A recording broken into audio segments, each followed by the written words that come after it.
Okay, good evening, everyone. My name is Marjorie Chan. I am the director for the Institute for Chinese Studies, and I welcome you all to today's event. This is now the 10th China Town Hall event, local connections and national reflections. And for us at OSU, this is probably, I think, the 8th year that we've done it. So we've done it almost from the start. So we partner with the National Committee on U.S.-China Relations. And over the past decade, they have been increasing the number of venues and places and things like that. So right now there are, if you look at the brochure, there are 81 cities and I think something about over 80 in any case, and about 41 states. And before, we were the only institution in the state of Ohio that has hosted the China Town Hall. And I don't know about this year, but at least we have the historical legacy of having been the one to have been hosting it. And so tonight we have the pleasure, and the way that the China Town Hall event works is that there are two components. One is we invite a local speaker here, and the second for the first hour, and then the second hour then is the national webcast. And this year the national webcast is Dr. Henry Kissinger, and for our local speaker we have invited Dr. Jonathan Pollack. He has graciously agreed to come to our event here. Since 2010, he has joined the Brookings Institution, and he is the interim SK Korean Federation Chair in Korean Studies and the Senior Fellow of the John L. Thornton China Center that's part of the Brookings Institution. His main research area includes Chinese national security strategy, U.S.-China relations, U.S. strategy in Asia and the Pacific, international politics, nuclear weapons and international security, etc., and Korean politics and foreign policy. And education-wise, his MA and PhD was in political science from the University of Michigan. His postdoc research, he was postdoc research fellow at Harvard, and he has taught in several institutions, Brandeis University, UCLA, Naval War College, and he has also been the author of a number of books and articles on topics that I had just listed. And I hope I wasn't able to join him for dinner, and I hope to have a chance to listen to him very closely to what we have to say tonight. So let's give a warm welcome to Dr. Pollack. Okay, so while he comes up, right, his presentation today is Chinese Peripheral Diplomacy in East Asia. Can Beijing learn from its unforced errors? Thank you.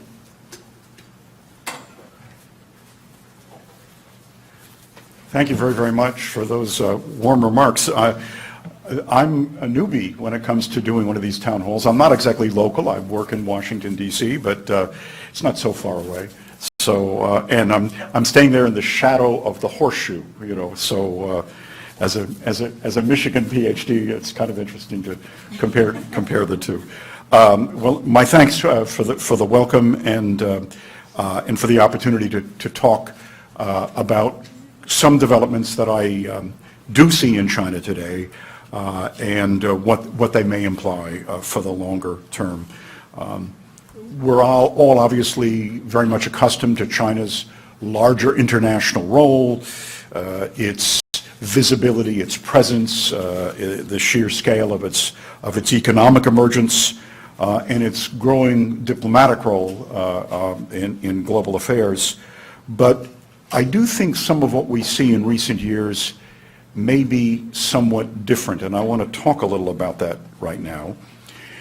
Earlier in the reform era in China, the question was posed, could China successfully integrate itself with the international system and involve itself in the international system? That question, of course, has long since been asked and answered. But we're looking now at a China that has capacities that it lacked in previous decades. The capacities are economic, the capacities are political, and they also, to some extent, are military. All the while, as China articulates through its leaders, conviction or a set of arguments about seeking a broader spectrum of global cooperation, including with the United States. And there are palpable accomplishments in these areas. If you think about agreements on climate change, if you think about involvement on non-proliferation, if you think about even on cybersecurity, where there have been some very, very interesting, less publicized breakthroughs. All of these are true. But as I look at it, the question is not so much whether China participates in the international system, but how it participates, with what objectives in mind. How does a more capable and activist China exercise its influence, and what are the objectives that we presume it pursues? All of this has taken a new form, even though I don't, under the leadership of Xi Jinping, I don't want to dwell too much on the individual. I mean, the argument is that China for a long period of time had a collective leadership structure, but now it has a more forceful individual who seems to be working against the grain of some of that collective leadership structure. And of course, the implications of the growth of Chinese power are felt first and foremost in the immediate region that surrounds China, its strategic periphery, if you will. And there are signs here that, to me at least, leave me somewhat uncomfortable about some of the policies and practices and decisions that China has undertaken. If China's commitment is to a peaceful and stable region, the question is whether or not in that context these presumed objectives will be well served. Some of these issues, of course, are well beyond China's control. I am not presuming that China exercises outright orchestration of everything around it, but some of the issues are not, and I'll give some examples of that. China, under Xi Jinping, and he has been General Secretary of the party now since 2012, suggests to me some of the growing pains of this larger conception of Chinese interests and behavior, that there is something, if you will, of a learning curve underway, and that includes some mistakes along the way. I don't say that this is unique to China. It may be a problem that all great powers face in their diplomacy in one way or another.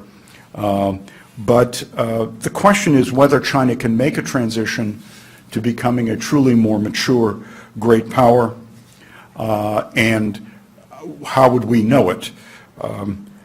Now, China's words, of course, seem unobjectionable. Things which commit China to international cooperation, to the advancement of its own society, to peace and development in the region.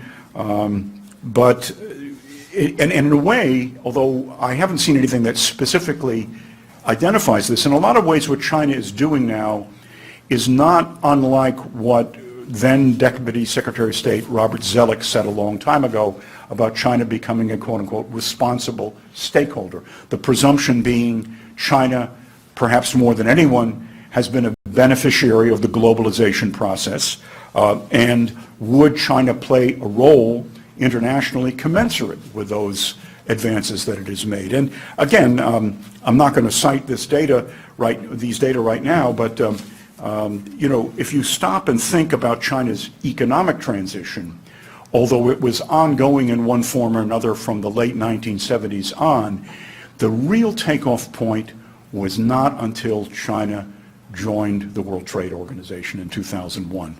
And in those 15 years, of course, has been the period of time where China has made extraordinary breakthroughs in quantitative terms, but also to some extent in qualitative terms. So what this means is that China, because of its growing power, has a way to sort of operationalize its policy goals that are unlike the past.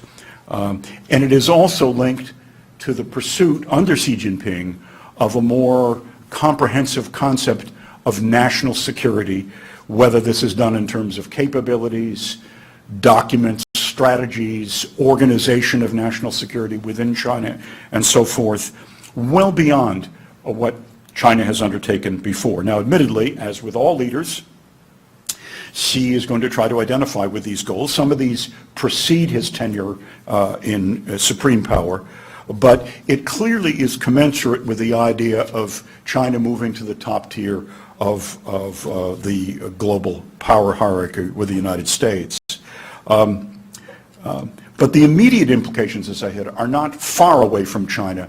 They're very much in China's own neighborhood.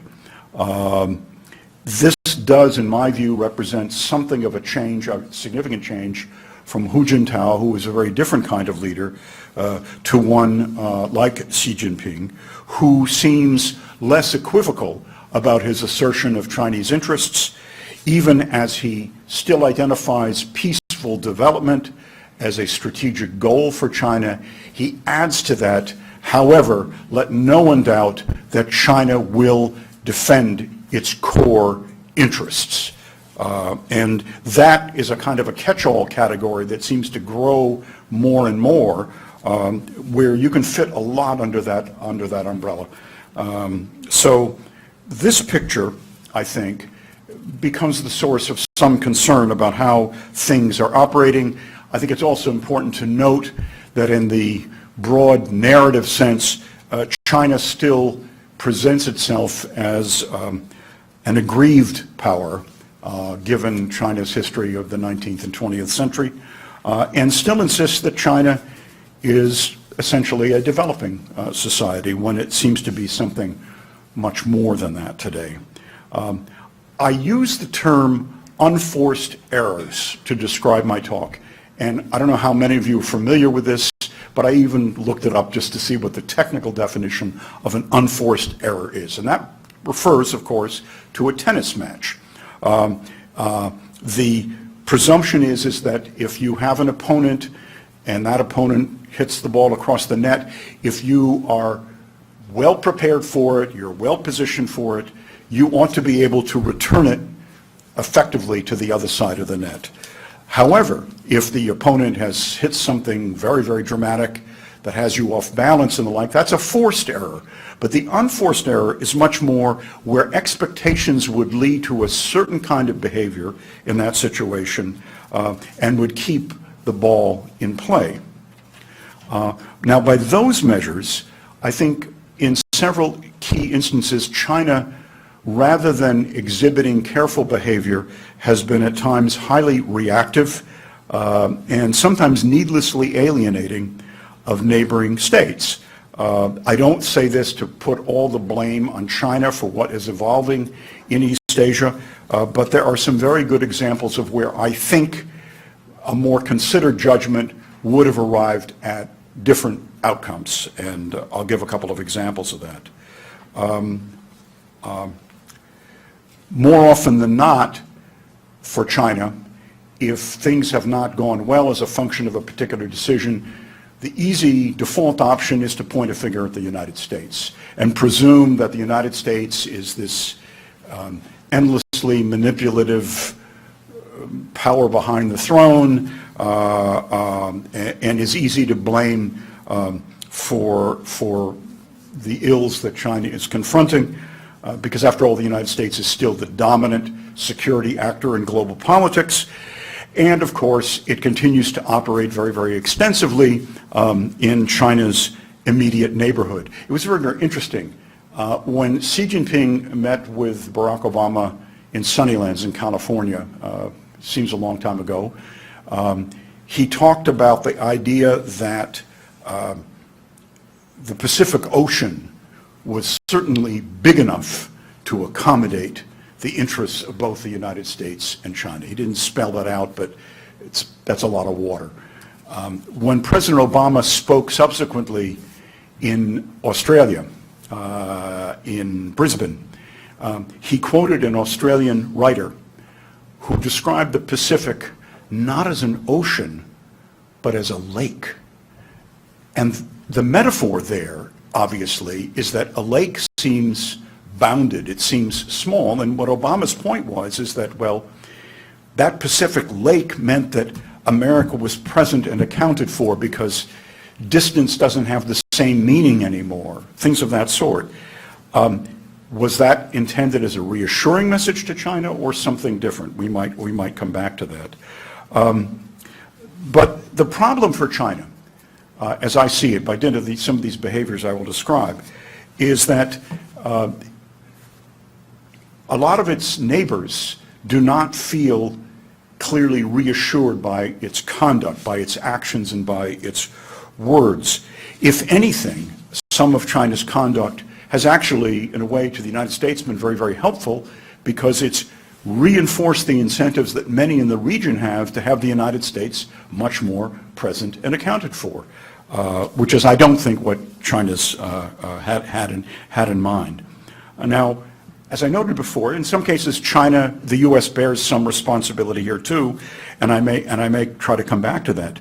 But the immediate consequence is a perception of China as a prospectively overbearing great power, unprepared to fully acknowledge the interests of states other than China.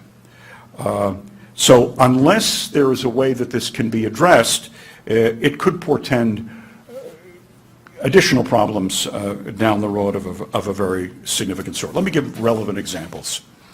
I'm going to begin with Korea. And it's really very, very telling. If I look at China's evolution over the last 15 or so years, probably the greatest breakthroughs for China with any major U.S. ally were with the Republic of Korea. Not only economically, but politically. The fact that President Park Geun-hye in Korea made a very specific wager, if you will, with China, a commitment to relations with China, materialized in a whole variety of ways, mutual state visits, a lot of other private meetings, culminating in her decision in September 2015 to travel to Beijing for the grand celebration to mark the defeat of Japan in the war, where she shared a podium with Xi Jinping and Vladimir Putin. She did not take this decision lightly. There was criticism for it, but I could kind of get the reasons why she undertook this, because she perceived that the key to change on the peninsula was somehow with China's facilitation.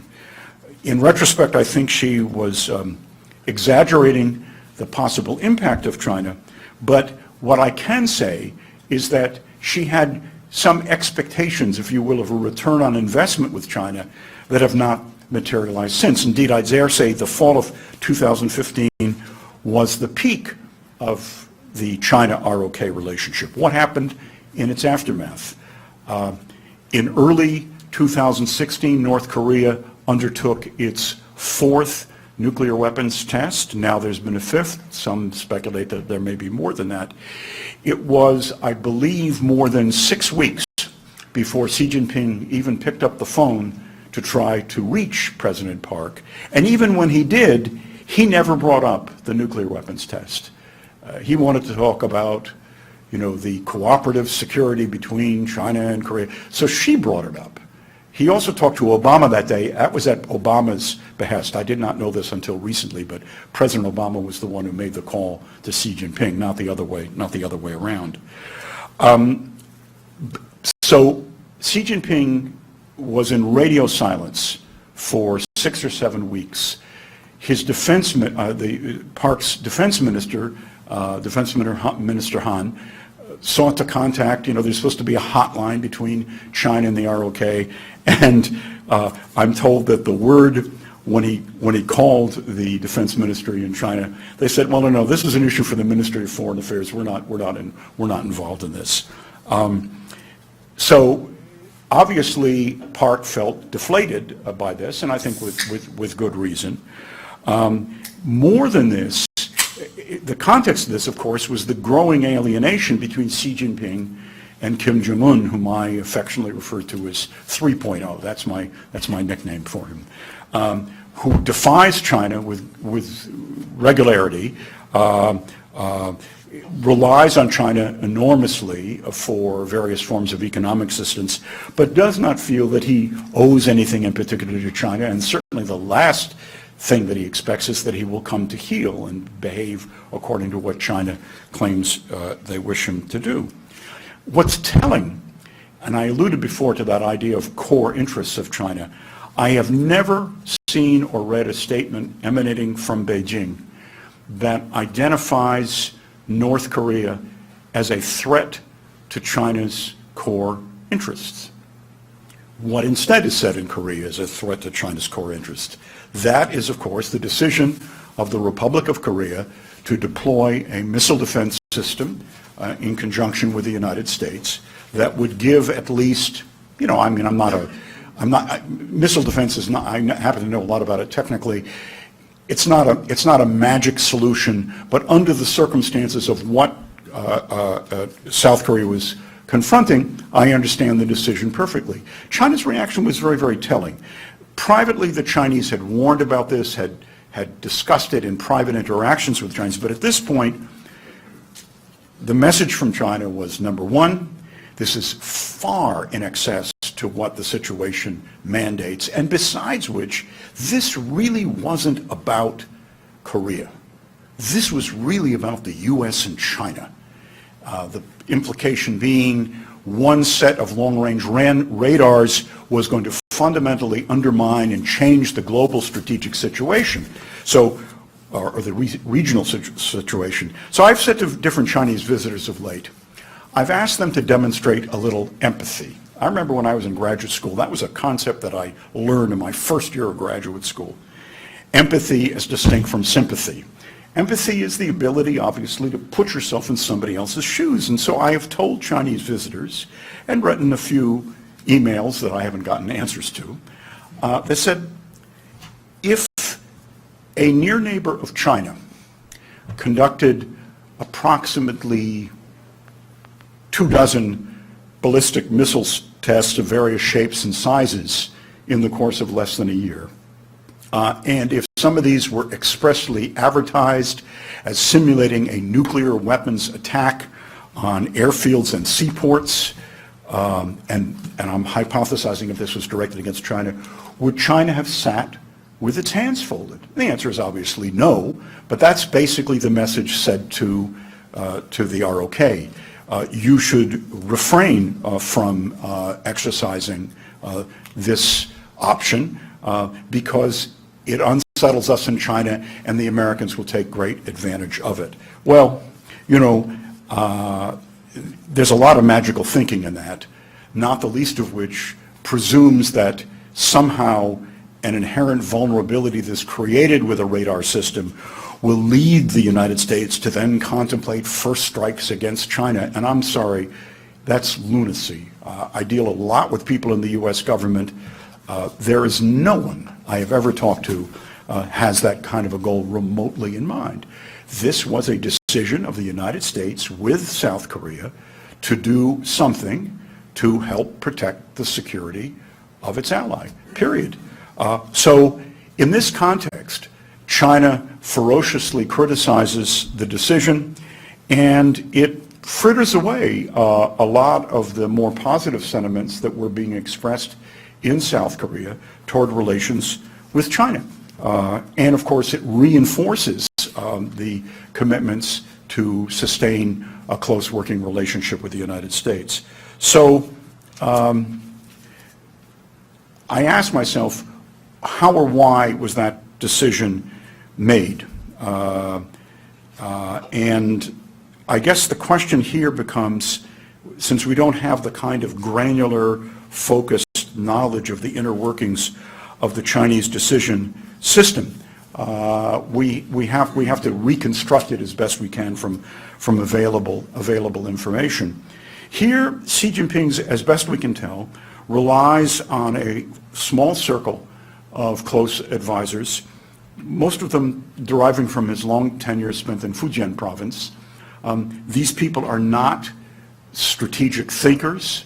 They may be gifted on one thing or another, but they don't have any of the relevant background that I can identify that of a professional sort or otherwise that would or should have enabled China to be much more cautionary in how it conveyed its unhappiness about this decision. But he did not. But the problems here go beyond Korea. We all know that Southeast Asia, the South China Sea, has been much in the news. That's not because I think the situation in the South China Sea has remotely the importance of Northeast Asia. And as I jokingly like to say, that for all of the efforts of China to build up these reefs and shoals and make them little artificial islands, this is going to be one issue where global warming will take care of a problem, if we can be patient enough for that. But the whole dynamic in the South China Sea, even as China, in essence, says we have to make up for lost ground, because while we were preoccupied by other matters, the Philippines and Vietnam and others were, acquiring this, acquiring that. And so, in some sense, I understand the logic of that. It still begs the issue of, at the end of the day, as you build up this inherent capacity, what are you going to do with it? What particular objective is it going to serve? Because, of course, China does say that sovereignty is indisputable, and you have to ask, under what circumstance, given that kind of a proposition, what does China propose to do with the kinds of capacities that it has introduced? More to the point, it betrays a kind of, again, a China as victim. Now, let me just use the Philippines as an example. Of course, the new president of the Philippines, Duterte, is now in China, and it may be he'll do us all a big favor. He might come up with some kind of deal that he cuts with Beijing if enough money is put on the table. We'll wait and see. I think, frankly, many in the U.S. government would be very happy if the problem goes away. But the record here goes back in time. In 2010, in a meeting in Hanoi, where then Secretary of State Clinton made some very forceful remarks about freedom of navigation and so forth, Yang Jiechi, then the Minister of Foreign Affairs and now the State Counselor for Foreign Affairs, got very peeved, and he said, we're bigger. This is with reference to Southeast Asia. We're bigger. That's just a fact. And the implication, again, is that great powers have interests that must be held sacred. Little states have to accommodate to that. That was a very, very dumb set of remarks from then Foreign Minister Yang. But it has been evident also to some extent, I think, in views related to Korea. In essence, what he was trying to do was to make actions of the Philippines or actions of Vietnam and others sort of a cat's paws for the United States, that absent winks and nods from the United States, they would not have done what they were doing. I'm not so sure of that, but we'll set that to one side. But then China again committed another unforced error in its utter and absolute rejection of the arbitration proceeding that the Philippines had decided to undertake in The Hague. Now, China could have joined that process. They could have had more of a vote in that process. Maybe they were sufficiently fatalistic that they knew what the outcome might be, although the outcome was so unequivocal that it really surprised a lot of people, myself included. But in essence, it invalidated some central propositions that China has always argued about. We have this so-called 9-dash line, used to be an 11-dash line under the Republic of China, but that has no standing in international law. It has no standing in terms of the UN Convention on the Law of the Sea. The UN Convention on the Law of the Sea says the land dictates questions of who controls particular waters and the like. So Now, having said that, China actually, since the ruling, has not done a lot of things that many people feared that they might declare an air defense identification zone in the South China Sea. They might take major economic reprisal against others. They have not. And it may be that that pause is recognizing the old aphorism that if you're digging a hole, the first thing you have to do is stop digging. It was not serving, I think, Chinese interests. So you have this buildup of the islands. You also have the United States much more active here. And just to show you that I'm not holding China totally accountable here, I think it is decidedly unwise that, forgive all these sports metaphors, but the United States has been engaged in some, dances in the end zone over things that if it asserts that something is a sacred principle like freedom of navigation, just do it. Don't send the Secretary of Defense, Ash Carter, out on an aircraft carrier to, thrust himself out and show you how manly he is. I think that ill serves, frankly, American interests, and it triggers responses in China, particularly validating some of the constituencies there that you least want to validate.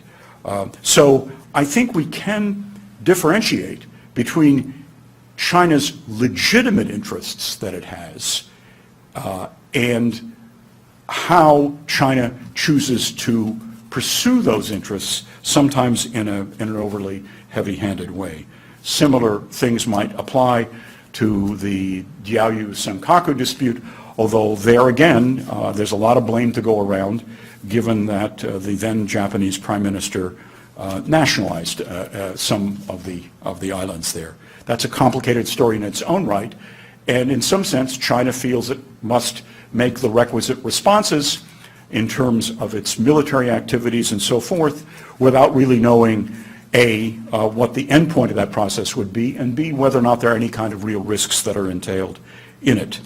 So all of these, I think, fit in categories of what I call unforced errors, but some were very much foreseeable.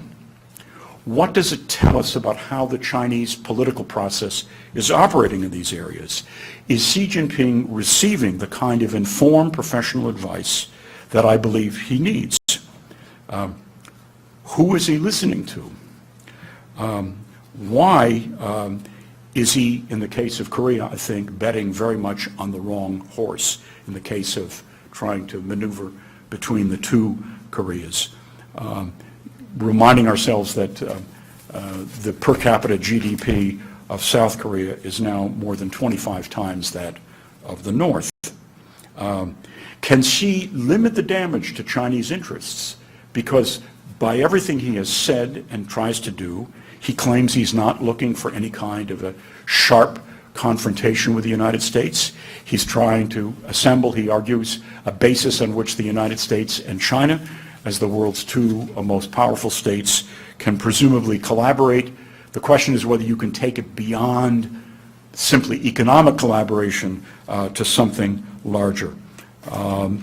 So all of these, I think, these examples, in my view, highlight a certain narrowness in the strategic advice that Xi seems to be receiving, relying again on this very, very small circle of advisors, trusted advisors, people he may trust, but people who are not capable, I believe, of a more considered long-term vision.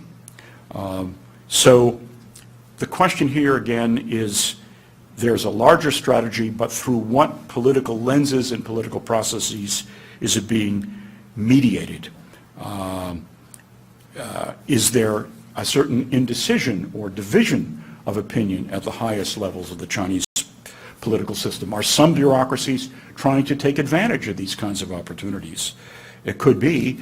The paradox here is that Xi has sought to convey that he wants to be this centralizing power, but in practical realities, we may actually be seeing something much more complex. It's just that we can't delineate and understand fully what is operative. So let me make a few concluding remarks, and then I hope I'll have a few minutes for questions. Politics always involves a certain psychology of justification of one kind or another. Power has all kinds of masks that it uses, and all states to varying degrees, and maybe great powers above all, are inclined toward a certain degree of self-referential behavior. I mentioned before the absence of empathy as something that is lacking, a turn to simply worst-case judgments that ill-serve any country's interests and do not really, in my view, adequately or accurately capture the real options that political leaders may have. There is also the binding power of words and actions that are publicly visible. I had a conversation some months ago with a very able, unfortunately now retired official in the Chinese Foreign Ministry. And he was unhappy about some things the United States had done in the South China Sea. And he said something that was very, very telling. He said, look, in diplomacy, what you want to be able to do when you, country A and country B, are just locked in some kind of a dispute, you want to be able to go behind closed doors, say bluntly, straightforwardly, exactly what alarms you or ticks you off about what the other is doing. No holds barred. And this is someone who is very capable of doing this. He says, however, Ansher, what you say in public locks you in. Then it's a question of face, and face can be a concept for Chinese as much as it is for Americans. You can't roll back those words and those actions unless maybe you have a transition in political leadership. You pay a price for it. That may inhibit other kinds of areas where you want to cooperate that are very, very much needed. So that's something that I think China needs to think about. China, as one very brave scholar at the Foreign Affairs University wrote recently, not in a Chinese journal, but her name was on this in Western journals. She said that China is destined to become a great power, but it is not ready for it yet. And she elaborated that with just an extraordinary outburst of candor. So we often talk about where do things lead. Are we on some kind of a course that presumes things just go steadily downhill? I don't accept that proposition for many, many reasons, though I do think that media content and media deliberations can have a very, very pernicious and unhelpful role, and that's both in American media and in Chinese media. From my own discussions with many in government, U.S. government that is, they feel that, in any number of areas we have effective working relations with China. It's not a horror story. I mean, if you just rely on the judgments that get expressed in the news media, you can arrive at conclusions that can be highly inaccurate, because the United States and China have to quite literally do business with one another. But with power comes responsibility, comes accountability, and comes consequence. And this is something that I think both the United States and China need to bear in mind. The stakes here, of course, are enormous simply because the United States recognizes and China recognizes that the core of these issues between our countries are really there in that immediate neighborhood that abuts China. And let us hope that we get it right and that they get it right. I think I'll stop there and welcome any questions you might have.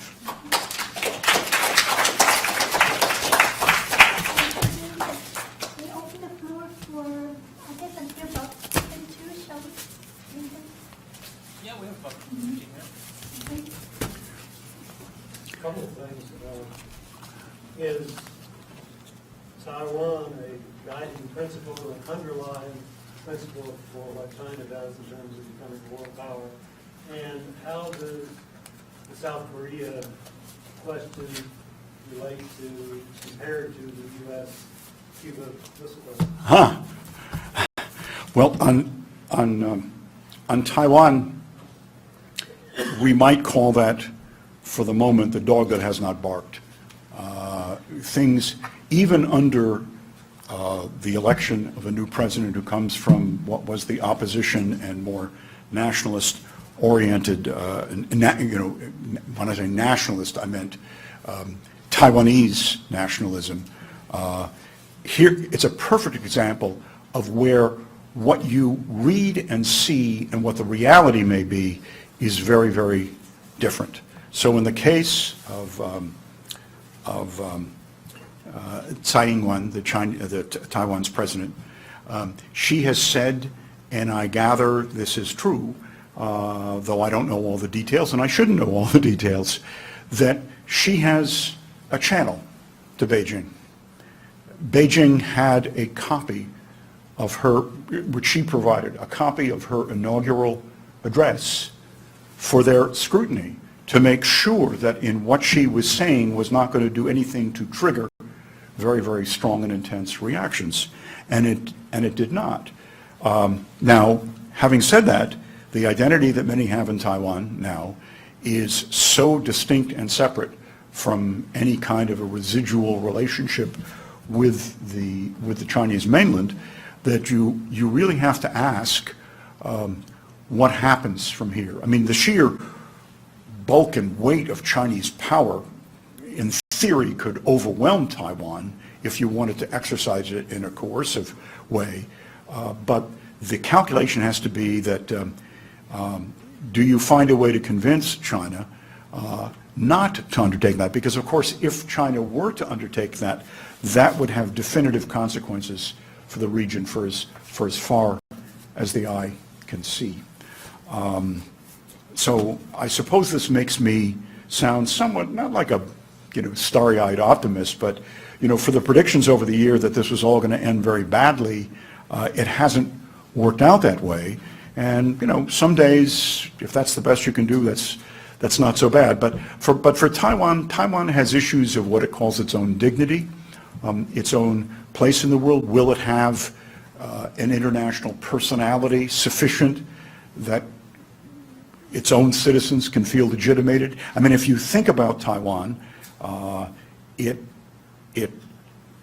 basically operates. It's a virtual state. It does not have diplomatic relations with any power of any weight, of any consequence. But it has artfully managed relations with the United States, with Japan, with others, with Korea, South Korea, that have enabled it to at least function and actually be very, very successful in terms of its advancement at an economic level and otherwise. So the question that we have to ask of China, or at least China has to signal to us, is can China accept the reality of a Taiwan that remains autonomous from the mainland, but does not undertake actions that China feels it has no alternative but to strike with real force? Because I think that would be a definitive and terrible moment in East Asia. It's interesting, for all of the anxieties that are there about East Asia, I told a story at dinner, so I'll repeat it wherever my dinner guest was, is that I spoke in Aspen, Colorado this summer to the Aspen Strategy Seminar, which is a nice thing to do. It's summer camp for national security types. And I was on one of the concluding panels, and this was after we had had one grim presentation about one subject after another: terrorism, cybersecurity, Putin, Brexit, chaos in the Middle East, refugees, on and on and on and on. And then we came to East Asia. And I said, well, relatively speaking, it looks rather good. And I reminded everyone of Mark Twain's famous aphorism about Wagner's music, that it's not as bad as it sounds. The goal would have to be, can you keep it that way? And at a requisite level of commitment and avoidance of risk, if you can. I don't know the answer there totally, but the process has to be one where, for want of a better word, you have to work relationships that will enable some awareness, true awareness, and acceptance of Chinese vital interests, but at the same time that China understands the absolute costs and consequences of any decision to use power in an overtly coercive way. We'll have to see. You asked about the Cuban Missile Crisis. North Korea is an interesting preoccupation that a few of us here have. We're going through another cycle of that now. And there are reasons why we are. Much to the surprise of many, the North has actually found ways to accelerate some of its programs. We don't know exactly where all the money is coming from and so forth. But, they're making headway at a faster rate than they have for some time. I mean, until this year, North Korea's approach to its testing, however objectionable we found it, was really quite measured. They tested a nuclear weapon about every 3 to 3.5 years. They would test a variety of missiles, but none of them were the ones that people worried about, even though we could see these things seem to exist on the ground there. Now it's changed. North Korea has, as I said before, has tested several dozen ballistic missiles. One test of an intermediate missile that they've, that is launched from what's it called, a TEL, that it, I forget what TEL stands for. It's a Pentagon acronym, something launcher. So it's movable. It's, and they've had one success there and about 6 or 7 very, very big failures. They have, however, made very rapid progress, much more than I would have expected, on a sea-launched ballistic missile. One thing they cannot do, and this is where I take issue with a lot of other individuals, North Korea does not have and is not on the verge of an ability to reach the United States with an intercontinental ballistic missile with a nuclear weapon on the top. They've never tested a nuclear weapon, never tried to, with a warhead. It really is rocket science. It's a very, very hard thing to do. I'm not saying that they don't dream about doing it, and they seek to present the idea that they have that capability. For example, they claim to have a thermonuclear weapon. Most technical specialists don't believe that they do. In fact, there would only be one way to demonstrate unequivocally that you have a thermonuclear weapon, and that would be to test it in the atmosphere. There has not been an atmospheric test of a nuclear weapon since China put a nuclear warhead on a missile that it tested in October of 1980. So I just say this to say that for many Americans, they look at this and say, we cannot possibly accommodate to the reality of North Korea ultimately having that kind of a capability. And I understand the reasoning that underlies that, but I think we may be getting a bit ahead of ourselves. That doesn't mean that I breathe easy about what North Korea does. Some of its reasons for nuclear weapons, of course, are the same reasons that anyone has nuclear weapons. I mean, if you feel it's the ultimate guarantor of your national security, the worry would be more that they, with the possession of those weapons, that they would use it in coercive fashion. But when people argue that somehow if they had a weapon that could reach the United States, that changes the stakes, yes and no. I mean, we have 28,500 U.S. military personnel in Korea every day. We have about 50,000 U.S. military personnel in Japan most days. Some of them are out at sea. We have hundreds of thousands of American citizens who live and work in these societies. So somehow if North Korea were to do something truly hideous, America is already engaged. So there's this odd deterrence on the Korean Peninsula. We've had no full-scale war since 1953, but the risks and the worries have gone up very, very significantly. Of that I have no dispute. Whether it is akin to the Cuban Missile Crisis, well, I don't know. I mean, the Cuban Missile Crisis, of course, was right off our shores, and that isn't exactly the same, but The Chinese see it that way. South Korea, another tactic. Yeah. Is South Korea now like Cuba was to the U.S.? Oh, I see. That wasn't what I was asking. Make that a question. Oh, okay. Well, here again, I mean, the South Korea relies on the United States, obviously, for its fundamental security, and we have reinforced that. There's a lot of loose talk in Korea now, South Korea, about, well, we need a nuclear deterrent too, where wiser heads are saying, you don't want to go there for any number of reasons, not the least of which it would invalidate any kinds of existing relationships that South Korea has on a whole host of issues. South Korea actually has some significant capabilities of its own, non-nuclear, that it could, in a crisis, direct against the North. But it's just, there's a lot of anxiety in Korea. There's no question about it. I know there's a lot of people who think that young Mr. Kim 3.0 isn't quite balanced, but I don't know, he reminds me a lot of his grandfather.